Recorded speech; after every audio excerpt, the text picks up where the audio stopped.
Tribune de Paris. Les hommes, les événements, les idées à l'ordre du jour.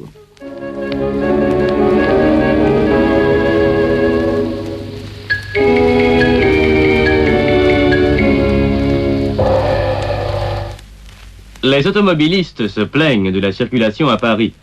Les piétons, de leur côté, n'en sont pas davantage satisfaits. Que fait-on? Que peut-on faire? Que va-t-on faire pour résoudre ce problème? C'est la question que nous posons ce soir à un groupe de spécialistes. Autour du micro sont réunis Maurice Guimet, directeur de la circulation à la préfecture de police. André Herzog, ingénieur en chef des services techniques de la préfecture de la Seine. Pierre Gibel, chef de service à l'aménagement de la région parisienne. André Labarthe, directeur de la revue Constellation. Et notre confrère Pierre-Antoine de Reigne, chef des informations de l'Aube, où il a publié une enquête à ce sujet. Paul Perronnet va mener le débat. Bien, la première question que je me pose, c'est celle de savoir s'il y a vraiment une raison à notre réunion de ce soir. Car après le petit entretien préliminaire que nous venons d'avoir, je suis en train de me demander s'il y a véritablement un problème de la circulation à Paris. Monsieur Maurice Guinet. Il y a effectivement un problème de la circulation à Paris, c'est le problème de la circulation d'avant-guerre, puisque la circulation parisienne fait à peu près 96% du volume de la circulation d'avant-guerre. C'est dire que nous arrivons à la même densité de circulation dans les voies parisiennes. Et pour les accidents? Pour les accidents, nous sommes en régression. Si j'ai bonne mémoire, nous avons en 48 compté 107 000 et quelques accidents de circulation. Je vous rassure tout de suite, ces 107 000 accidents de circulation comprennent les accrochages légers, les pare-chocs arrachés, etc. Nous avons évidemment des accidents graves, mais ceux-là aussi sont en régression sur le nombre d'accidents d'avant-guerre. N'empêche qu'on ne va quand même pas très vite lorsqu'on est en voiture du côté de l'opéra sur le coup de 5 heures de l'après-midi. Oui, mais moi, vous savez, messieurs, moi je ne pense pas qu'il faille trop se plaindre de la circulation dans Paris. C'est André Labarthe qui parle. Oui, vraiment, André Labarthe, pour une fois, est extrêmement conformiste. Et il rend les plus grands hommages à la brigade de la circulation de Paris. Car j'ai l'expérience d'autres capitales et je vous assure qu'on y va beaucoup moins vite. Bien, actuellement, évidemment, le problème de la circulation ne se pose pas.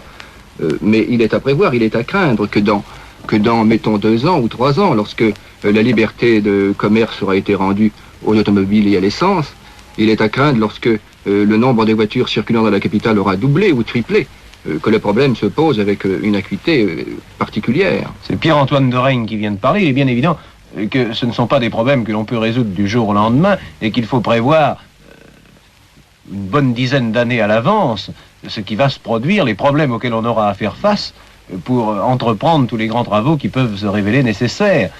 Est-ce que dans ce sens-là, on a déjà fait quelque chose? Eh bien oui, il y a le projet d'aménagement de Paris qui est C'est Pierre Gibel qui parle. Le projet d'aménagement de Paris qui est étudié par tous les techniciens de la ville de Paris.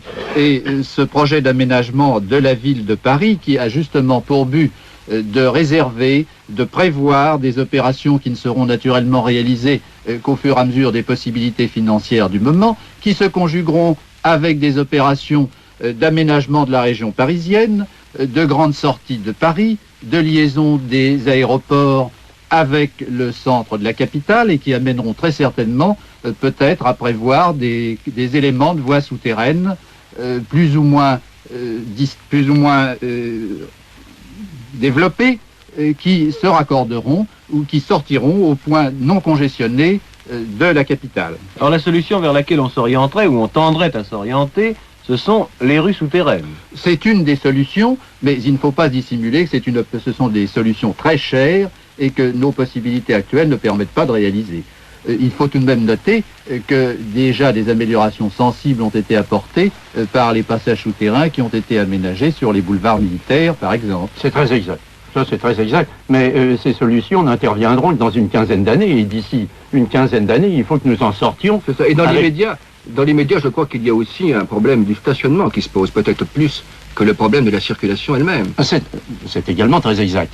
C'est pourquoi le préfet de police vient de prendre un arrêté interdisant le stationnement en plein cœur de Paris. Stationnement plus de 30 minutes. Bon, dans une... Bien, ça, c'est une bonne nouvelle. Est-ce que vous ne craignez pas d'être obligé, dans un avenir plus ou moins proche, d'interdire complètement le stationnement dans le centre de Paris, dans un périmètre, mettons, de 1000 ou de 1500 mètres, en considérant l'Opéra comme le centre de la ville. Mais c'est déjà fait, c'est fait par un arrêté tout récent d'avant-hier, je crois. Mais vous parlez de 30 minutes. De 30 minutes. Oui, Oui. est-ce que vous ne voyez pas que la banlieue. vous ne serez pas contraint d'interdire complètement le stationnement dans le centre de Paris? Ah, ça, je ne sais pas si nous n'y serons pas contraints.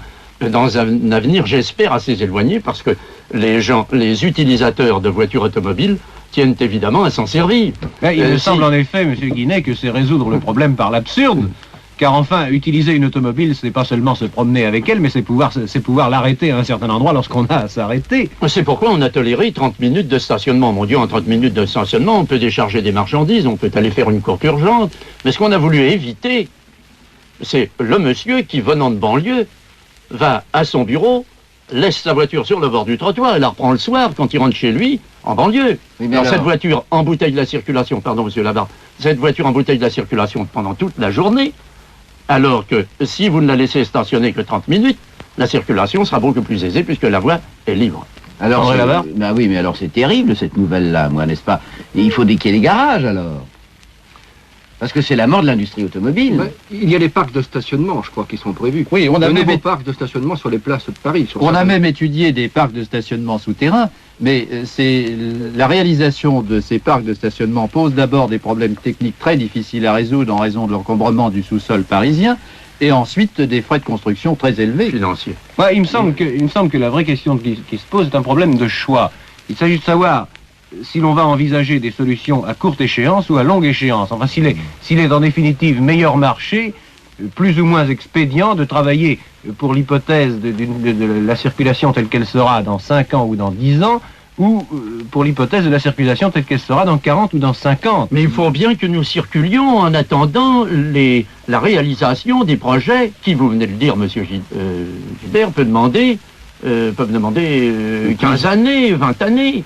Et pendant même si ce délai est réduit à 10 ans, il va falloir tout de même que nous circulions à l'intérieur de Paris. D'accord, monsieur Guinet, alors que si vous voulez, serrions les questions, essayons de voir quels sont les aménagements qui peuvent être apportés dans l'immédiat, enfin ceux qui n'impliquent aucune vision révolutionnaire de la circulation de demain. Est-ce que monsieur Herzog a des lumières sur la question? Dans l'immédiate, et pour être modeste, il faut certainement résoudre 3 problèmes. D'abord, augmenter la surface des voies publiques offertes à la circulation en agrandissant dans un certain nombre d'endroits la largeur des voies publiques. Donc démolir déjà un certain nombre d'immeubles existants. Ou tout au moins réduire un petit peu la surface des trottoirs lorsque c'est possible. D'autre part, accroître la rugosité de ces voies pour que l'on puisse aller plus vite sans danger, notamment supprimer le pavage en bois. Il reste malheureusement dans Paris encore 500 000 mètres carrés de pavage en bois et on peut espérer que d'ici 3 ans, il n'en restera plus. Enfin, pour la circulation de nuit, il faudra certainement améliorer l'éclairage général des voies publiques, qui actuellement est très insuffisant pour permettre une circulation en toute sécurité. Et on peut signaler que pour améliorer la circulation au carrefour dangereux, on sera certainement amené à développer les installations lumineuses de carrefour, donnant alternativement la priorité aux gens d'une voie par rapport à l'autre. Oui, alors on multipliera les feux rouges et les feux verts. André Oui, Labarre. mais pour l'instant, n'est-ce pas, nous sommes bien pris dans un cul-de-sac. Si j'ai bien compris ces messieurs qui sont toutes de hautes autorités, eh bien, actuellement, le préfet de police vient de prendre un arrêté supprimant le stationnement de 30 au-delà de 30 minutes, mais pour le reste, tout est en projet. Et les garages, et les voies d'aménagement, et les nouvelles artères, et les conduites souterraines. Pour l'instant, on n'a pas le droit de stationner plus de 30 minutes. Mais là-bas, ça marche de pair. Labarre fait le mauvais esprit. Ah, mais non, je fais pas le Maurice mauvais Guinet. esprit. Je défends, n'est-ce pas, le pauvre conducteur moyen qui suit véritablement. C'est d'accord, mais tout le monde veut le défendre, ce conducteur moyen. Mais la ville de Paris est comme la ménagère, elle n'est pas très riche en ce moment. Et toutes les solutions qui ont été envisagées coûtent très cher. Création de parcs, amélioration des trottoirs, élargissement des rues en diminuant la largeur des trottoirs. Tout ceci coûte très cher. Il faut de l'argent. À moi, les contraventions. On va enrichir la ville de Paris, hein.